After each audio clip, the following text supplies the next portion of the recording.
માતાજી મિત્રો, તો આજના બ્લોગમાં બધાનું હાર્દિક સ્વાગત છે. તો મિત્રો આજે આપણે જવાનું છે આઈટીઆઈથી વિઝિટમાં. તો હાલો મિત્રો, હવે આપણે જઈએ આઈટીઆઈ બાજુ ને આ બસમાં આપણે જવાનું છે મિત્રો. તો હવે આપણે ગાડી બેસી નીકળી ગયા છીએ બસ સ્ટેશન બાજુ. તો ફાઇનલી મિત્રો આપણે પહોંચી ગયા છીએ શિહોર બસ સ્ટેન્ડે મિત્રો.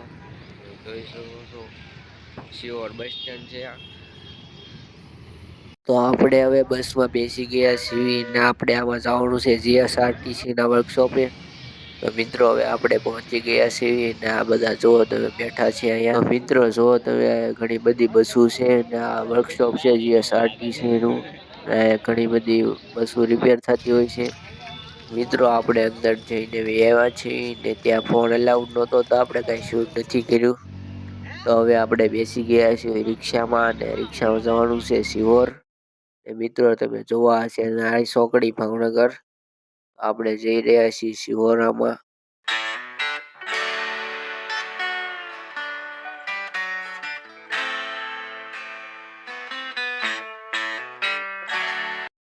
તો મિત્રો હવે આપણે પહોંચી ગયા છીએ શિહોર ચોકડીએ.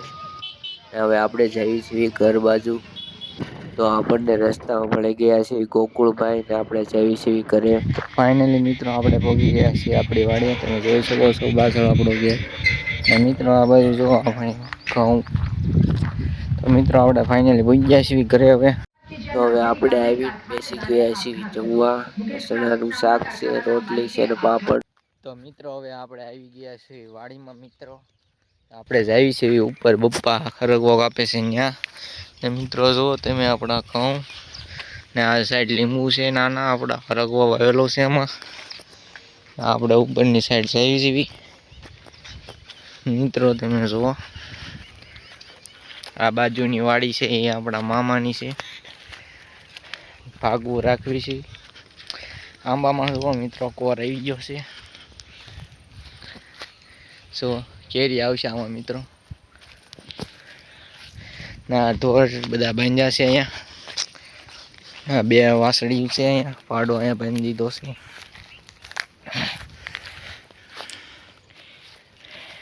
પપ્પા અમે હરગવો કાપે છે. તો પપ્પા જો હરગવો કાપે છે અહીંયા. અને આપણે છે આ કોળિયું કરવી છે હરગવાની, જે આપેલો હોય છે તેની કોળિયું કરીને ગોઠવી છે. તો આપણે હરગવો બધો ભેગો કરીને આવી ગયા છીએ પાછા ઘરે. મમ્મી જો તમે રસકો વાટી રહ્યા છે. હવે બધા ઢોરને જોવા તમે ઢાળિયા બાંધી દીધા છે. ને પપ્પા અહીંયા ભેંસ દોવે છે. ભેંસ ઢોર હાલી છે અત્યારે. હાલો આપણે હવે ભેંસ દોરાઈ દઈએ. તો હવે ભેંસ ને ગા બે દોઈ ગઈ છે અને દૂધ આપણે કેનમાં ભરી દીધું છે. તો હવે આપણે બેસી ગયા છીએ જમવા માટે. બાજરાનો લોટલો અને સેવ ટમેટાનું શાક. તો મિત્રો આજના બ્લોગમાં આટલું જ. તે મળ્યા છે નવા બ્લોગમાં. ને આ બ્લોગ ગમ્યો હોય તો લાઈક કરી નાખજો અને કોમેન્ટ કરી નાખજો. અને આવા નવા બ્લોગ જોવા માટે સબસ્ક્રાઈબ કરી નાખજો. તો મળીએ છીએ નવા બ્લોગમાં. ત્યાં સુધી બાય બાય બધાને.